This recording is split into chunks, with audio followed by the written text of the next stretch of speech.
আসসালামু আলাইকুম। বাড়ি ফোরের বাড়ন্ত অবস্থা। এই যে দর্শক, বাড়ি ফোর, আল্লাহর অশেষ রহমত। বাড়ি ফোরের দেখছেন দর্শক, বাড়ি ফোর আমের ঠিক বাড়ন্ত অবস্থায়। এই সময় আমের স্প্রে করা হয়ে গিয়েছিল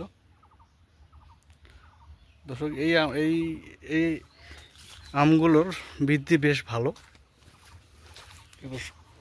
3 বছর বয়সের গাছের বাড়ি ফোর দর্শক, এই যে বাড়ি ফোর।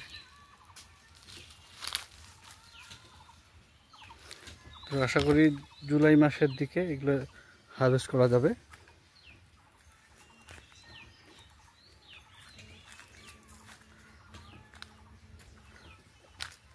বাড়ি ফোর দর্শক।